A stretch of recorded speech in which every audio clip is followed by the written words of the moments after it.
How's it going, lads and lasses? The Resident Evil 4 remake is almost here. If you're watching this video after March 24th, it's already here. I thought now would be a good time to make a video of one of my first custom figures, which is this Leon Kennedy from the original Resident Evil 4. Leon's a character who still doesn't have very many good figures made of him. This is obviously based off of the original one that NECA did, which, nowadays we know NECA as kind of a champion of articulated and detailed collectible figures, but when they first started, they were McFarlane 2.0. And what I mean by that is when Todd McFarlane's company was first making collectible figures, his philosophy was, I don't want them to have articulation, I want them to capture a moment, whether it's in the comic they're from, or the movie, or the video game. You can see him say that in the DVD extras of the first AVP movie when he talks about the AVP figures that his company did. I think that philosophy is stupid, and obviously they've gone back on that since then, but NECA was kind of the pioneer of having collectible figures that were really high quality but also had really good articulation at the 1/12 scale. So this came out quite a while before that, and that's why I needed to customize him. So let's just take a look at what I did, and then I'll talk about the parts that I used. So this is a pretty crude custom job. Like I said, this is probably my second that I've ever done. That was years and years ago. So I probably could do better if I was to do another one, but I'm not spending that kind of money because all the figures involved in this are long out of stock and way overpriced. So for the articulation, I'm going to be a little gentle with the neck here, but it's on a ball joint just because this one had a fault and the joint was pretty weak and the head actually broke off. Right now it's on there with super glue. I managed to actually get it precise enough so that I could still get articulation out of it. I just got to be careful. Arms swivel up and they can do full 360 rotation. It's a little awkward just because of how the chest is kind of, it's positioned so that he's in a pose, so you're not going to get best shoulder swivel out of that. And then it rotates right there where the sleeve meets the bicep. And then I've added these double jointed elbows here. This hand right here was another joint that was weak. It was a combination of a weak joint, so the peg for the hand was actually weak, and then the peg was stuck with paint. So it just kind of twisted off, so it's stuck in that position. I super glued it down. I couldn't save that one. But this hand's fine. We've got a waist swivel. Now, the original figure had this waist swivel, but I did have to do some heavy modifying to get it to work with the new legs, and I'll get into that when I talk about the parts. So you have this kind of this is from a Mezco figure, and this was, before they did 1/12 Collective, they had these kind of weird leg joints. He can do the full splits if he didn't have a holster there. It only kicks out about that far. You've got upper thigh swivel, just a single jointed knee, and then the foot pivots back and forth like that, and it does have some rocking rotation. So what went into making this monstrosity, I guess I'll call it? So, of course, the desire to add articulation to this figure came from the fact that it hardly had any to begin with. Eventually, they were able to get it down that they could make these highly detailed figures while also having decent articulation, and it's only gotten better since then. But unfortunately, Resident Evil 4 came out in a time when NECA wasn't doing that. I'm not sure if NECA got the license with the release of Resident Evil 4, if it was years later. All I know is that they got the license before they learned articulation, basically, before they were able to get it down. So what does an articulated figure need? Well, he needs elbow articulation. He needs bendable knees. He needs legs that can swivel around, that can kick forward, that can at least do the splits to an extent. And he's going to need feet that can move to go with those different poses that you're going to do.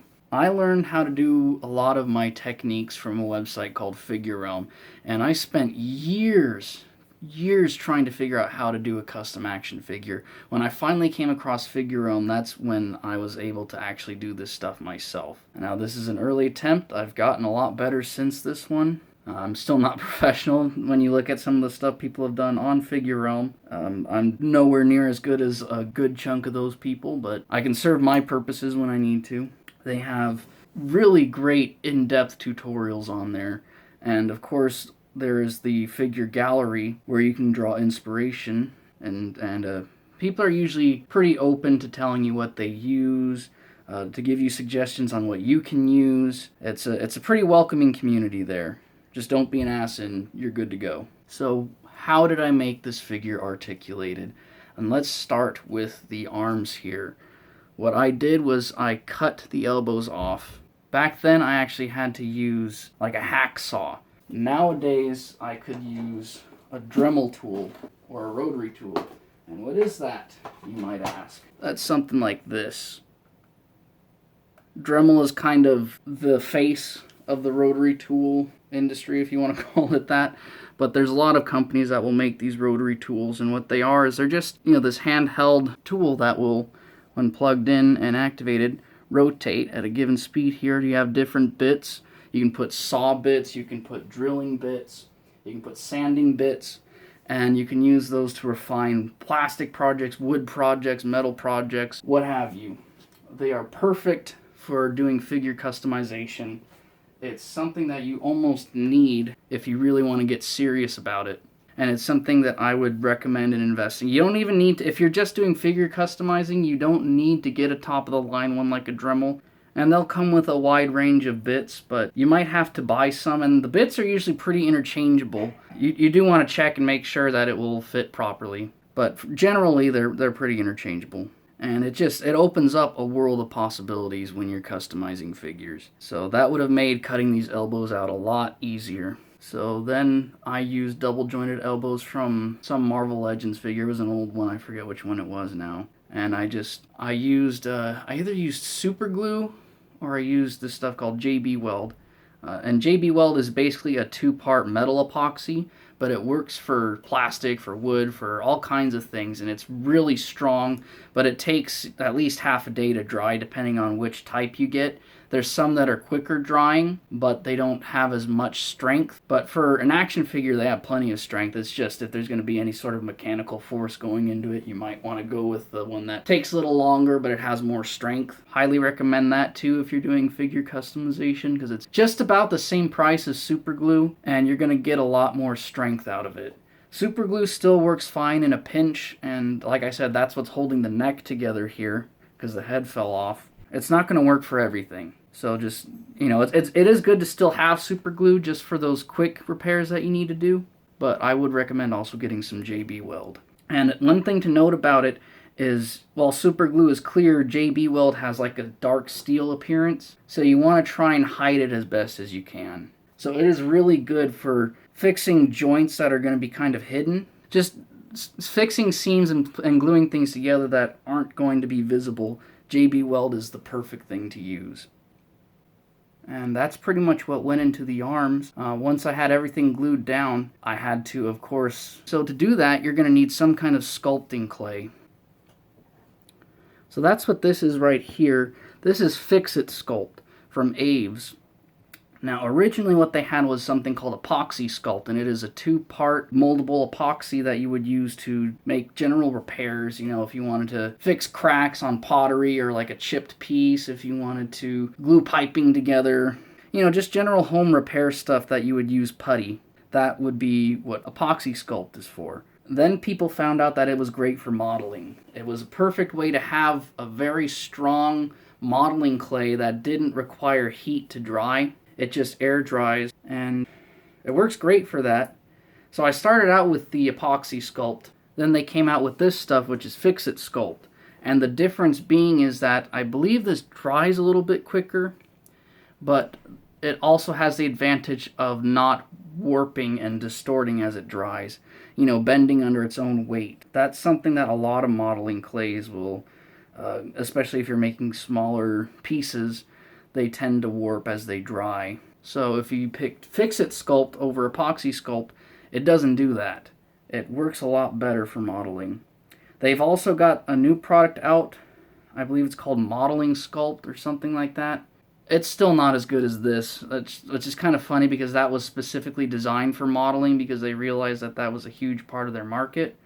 Fix-It Sculpt is still the best because that Modeling Sculpt does warp under its own weight. So this is the way to go here. So from there, I of course had to paint it to match the skin tone. What kind of paints would you want to use when customizing an action figure? You have two basic choices. You have acrylic paints and enamel paints.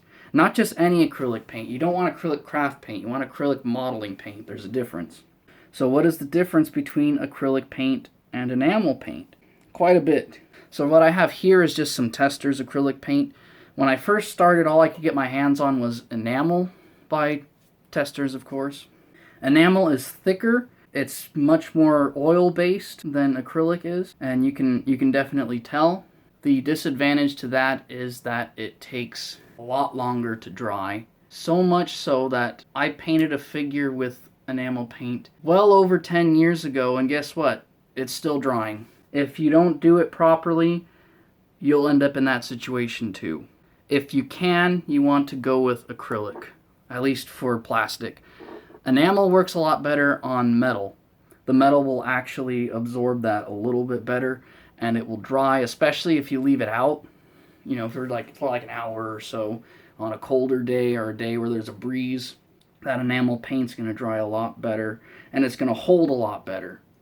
But if you're just painting plastic, acrylic is usually the way you want to go. So I usually there is a full kit on Amazon of Testors acrylic paint, and when I'm running low, I'll usually get one of those kits.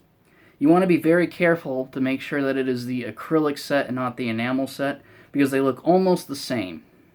So if you wanted to get sort of this tan skin tone that Leon has, you want to mix white with either yellow or orange, whichever one matches better. I forget what I did back then, but that's going to give you more of a tan color. If you mixed white with red, it's going to be more of a pink. But you might also want to mix a little bit of red in there just to give it a little more saturation.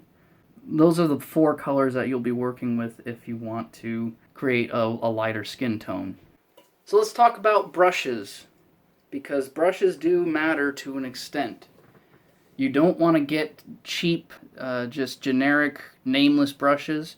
You don't need to get super expensive ones either that are for, detail painting landscapes and things like that. You just want something that's going to work good for modeling. There's several different types out there, different bristle types, different shapes and sizes. Just getting a general pack is a good start. The type of bristles you want to look for usually are either camel hair or white Teflon. Those are the brushes that I've typically used.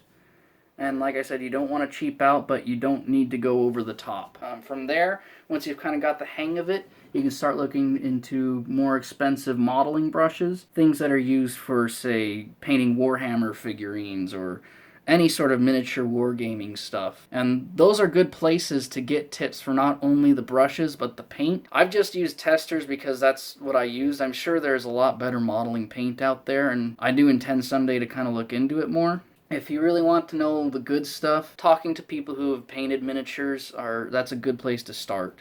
Especially if you have a local shop that sells miniature wargaming stuff. They should be hopefully willing to answer your questions. At least if you're intending to buy stuff from them, they should be. So that's a good place to go when you're a bit more serious about it. You also might want to invest in just a cheap set of modeling tools. That's what we have in this cup right here. You can just get a cheap starter set from a place like Michael's or Hobby Lobby, and that'll get you started on just basic sculpting stuff. That way you can just kind of smooth out all the different clay seams on there, make it look a lot nicer. And then again, when you're more serious about it, especially if you're sculpting custom parts, you'll want to get better tools. I just haven't really gotten that serious with my sculpting, so I still have these cheaper generic ones. Alright, so enough about the arms. What about the legs? Because that was where Leon really needed the custom articulation. He had almost none in the legs. All that was there was maybe some feet swiveling and some hip swiveling here. I basically I did give him a whole new set of legs here. I forget what figure, but Mezco had the figure license for that, and that character's legs were perfect. They were, you know, the right size, right type of pants, and even the right type of shoes. They're just about the same shoes that Leon wore in the original Resident Evil 4. So I got that, and what I had to do to get it to work was both characters' legs had a big old tab that sticks up into the body, but they weren't quite the same size. So what I had to do is kind of Dremel around in his body there until I was able to get it to fit. I had to borrow somebody's Dremel to get that to work because I didn't have one of my own at the time. But that's something to take note of when you're fitting joints together, as you might need a Dremel for that. And you're going to want to be very careful. You're going to want to keep trying things as you go. You don't want to just go gung-ho for 10 minutes straight and then assume it's going to fit. You want to chip away at it slowly until it does fit. So other than that, I didn't do much to the legs. I just glued on the pieces that were on Leon's old legs, the holster, the pouches. And I did a little bit of light sanding with some sandpaper just to rough them up a bit to make them look more like jeans, because they were, you know, they were like suit pants. And Leon's wearing jeans in Resident Evil 4. Or at least rougher pants. I don't know if they're exactly jeans, but, you know, he's not wearing suit pants. So I just roughed them up a bit. And that's all that I really needed to do with the legs. So once that was all done, I had a fully articulated Leon figure. With that being said, I would still be overjoyed if somebody took on the Resident Evil license and made a Resident Evil 4 Leon figure that was fully articulated and had all the accessories, because while I'm satisfied with what I did, it's not perfect by any means, and I still want to see what a professional figure company can do from the ground up with the intention of making an articulated Leon figure, not taking a pre-existing one and adding articulation to it. But Capcom is pretty hard to work with from what I've heard. I talk about that in my review for the Resident Evil 2 Leon figure, the remake one. The one that wasn't officially licensed because Capcom's hard to work with. Nobody can make any 1/12 scale figures under them for whatever damn reason. Even when NECA had the license, that's the reason why NECA doesn't have the license anymore, is because they were a lot of trouble to work with. So, I'm not going to hold my breath that they're going to magically let some company make, even if it's a more expensive company like Figuarts or Figma or what have you. I doubt that they're going to have anybody make... Maybe if Resident Evil 4 Remake is just a monster success, they might do it then. But, like I said, I'm not going to hold my breath. We might get an off-brand one, though.